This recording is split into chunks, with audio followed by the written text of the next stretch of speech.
Hi, my name is Helen. I'm going to take you through a really generic warm-up. So this is by no means like a perfect warm-up. The main idea of the warm-up is we want to get the blood flowing, we want to gradually increase the heart rate, we want to get our joints feeling a little bit more mobile, we want to get the body warmer, and we want to be prepared for the exercise we're going to do, which tends to have exercises like maybe squats, working the chest or the back, the abs are opening up. So this is the type of thing I do by myself. It also can be a little bit shorter. I've got here an optional thing to do if you're going to be doing some cardio to make it like a bit of a pulse raiser. That's an option if you want to do. So it's not gospel, it's not perfect, but it's what I like to do. So we're going to start with the wrists, warming up the wrists. So a few slow steps. Lots of people tend to just do like flapping the wrist around, but actually pull the fingers down, pull the fingers back, see how slow you can go, see how big you can go, and go in both directions. So it's a bit like a warm-up. It's a good place for like mentally preparing the body for what's about to come. Give yourself that space to kind of bookend a workout. It's also warm up the shoulders. Now you can do shoulder rolls like the ears, go backwards and forwards. You can maybe add your arms. You can also add longer arms. The main thing when we go through is it tends to start smaller and make your way bigger rather than the other way around. And it should at the end start to feel like a bit more of a workout. But yeah, what was I saying? Oh, I've got to do the next one now. Swing and forward and back. You're aiming for a dynamic, meaning a moving stretch of your chest and your back. So you know how if you're eating like some chewing gum, you get some chewing gum out of the pack. If you were to just try and snap it and break it, it'll snap. But then once you've chewed it, it becomes stringy. That's similar to our muscles. So if we just go straight into a workout, there's a chance our joints aren't ready, our muscles aren't warm already, they're not that like kind of pliable, and they can just tear and we get an injury. Side bends, reach with side bend. So as I said, it's a way just to prepare the muscles as well as the mind, one not to be neglected.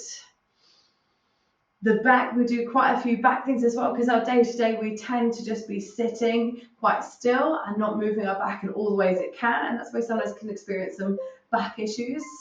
So twisting side to side.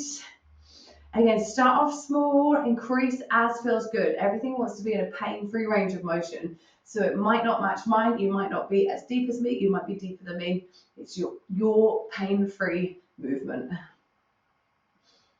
And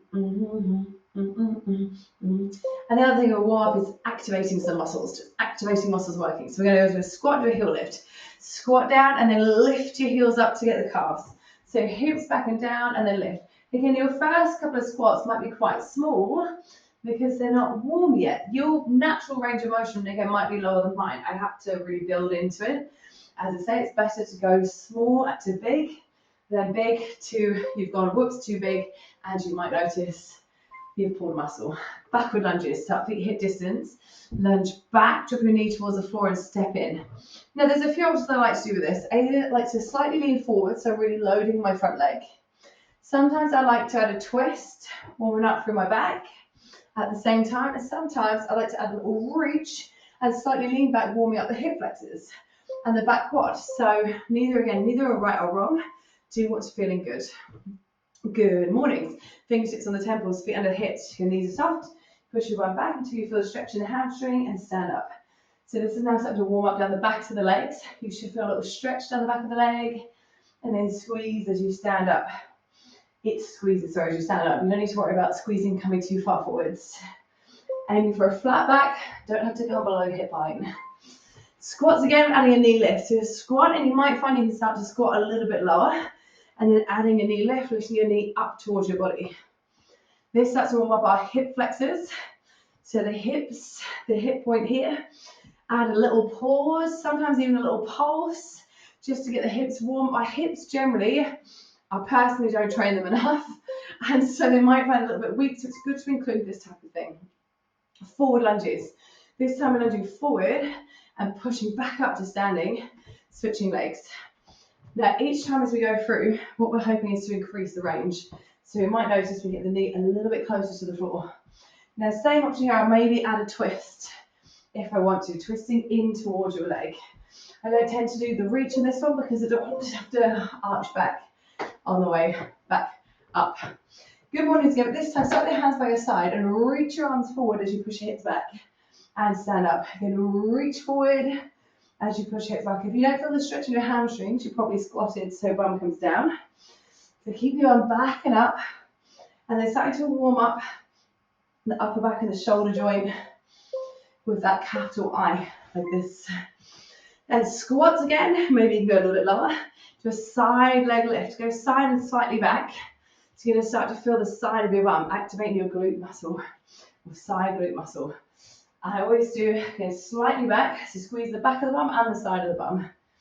And I like to add that little pause rather than just really swinging wildly, just a little pause, so still continuously moving, but to really feel the bum muscles contract.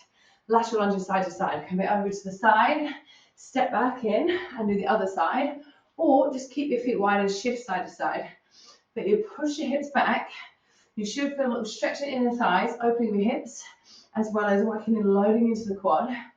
And you want to push the bum back, chest tip slightly forward, rather than just stand up right here. Good morning again, this is with the Y, so the arms slightly outwards. Good morning and Y. So in a different part of the shoulder joint. The shoulder joint is one of those ball and socket joints, meaning it moves in loads of directions. So it's held on by various tendons. And the I's and the Y's is just starting to warm up and activate some of those so you know to work and stabilize during your workout. Bum, bum, bum. Coming all the way down to the ground. I'm going to finish on the ground. Cat and cow, so you're warming up the back. So that's hands underneath your shoulders.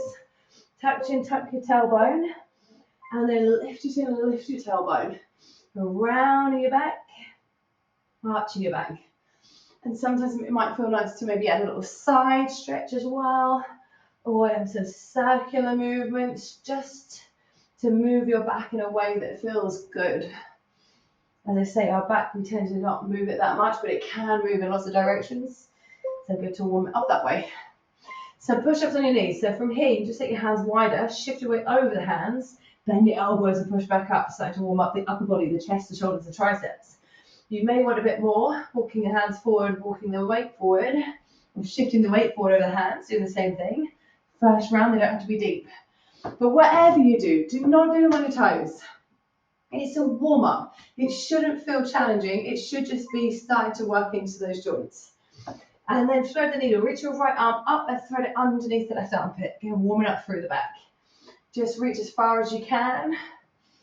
The temptation is to twist or rock the hips side to side, or get the rotation coming from the ribs, even if it means you don't twist as far.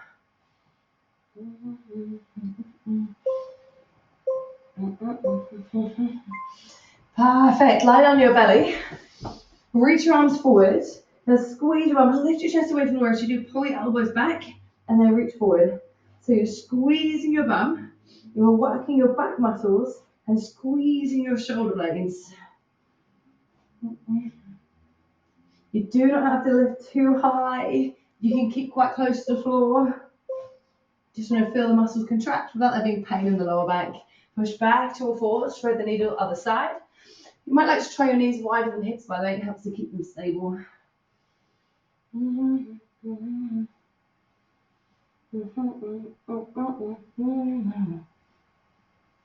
La la la, na na na.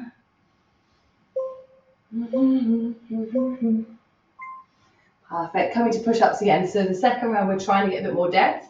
So trying to get your chest in line with the elbows. Your chest doesn't have to go to the floor. Notice if your hands are right in front of you. If you don't feel the top of your shoulders burning, you want to walk the hands further back and lean further over them. And then just check that your hips aren't below shoulder height. You want to scoop up the abs so the abs are on and it loads the upper body more. Spread your fingers low, tuck your toes, lift your hips to downward dog, just paddle up the feet. So what you're hopefully noticing is your body temperature is rising. Your muscles are feeling a little bit stretchier, a little bit warmer. Your maybe heart rate, your breathing rate is coming up a little bit as well. And when you go to start your workout, you're then able to do it at your best, your full range of motion. From here, step your right foot outside your right hand. Lift your right arm up, twist, and then drop your right elbow towards the floor. It may touch, it may not. Step back to downward dog, and repeat other side. If you can't get your foot by your hand, drop your left knee, your opposite knee down. Try and help the foot there so you get that stretch in the hip and the hamstring. Reach up, keeping the knee down or knee off. Elbow towards the floor, step back, repeat. So we are warming up the hips, the hamstrings, the back. You can move fast, you can move a bit slower, but we're trying not to add lots of pauses. In the warm-up phase, we're constantly moving to create that warmth, that increase in blood flow. At the end, that's where you hold a stretch still, because that's where you're hoping to find a little bit more calming in the body and hoping to really lengthen the muscle back to its normal state. So that maybe is you done. If you want to feel more, then do. If you're going to do some cardio, like do a little pulse raiser, so start with some star jumps. You can jump out and in. You can step out and in. If you're about to do a high impact exercise like running, try and add that little jump. And we're going to switch it out to butt kicks, kick heels towards your butt, running or not. If you're doing weights in the gym, for big exercises like squats, deadlifts, chest press, it's nice to start with a lighter weight, do a couple of warm-up sets to get the range and the depth, and then add on weight as you, warm up. Option step out, by the way, I'm not sure I said that. And then high knees, lift your knees up towards your chest. Again, you can step if you need to, or run lower on the spot. The aim is to get a bit of puff down.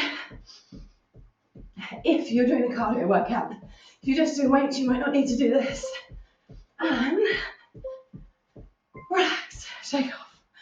Oh, that is by no means the best warm up, but it's a good one. And it's about 100 times better than doing no warm up at all. Let me know if you do it, especially if you're a person before that neglected the warm up. Thank you so much. My name's Helen. I'd love to hear from you. Thank you. Have a good workout.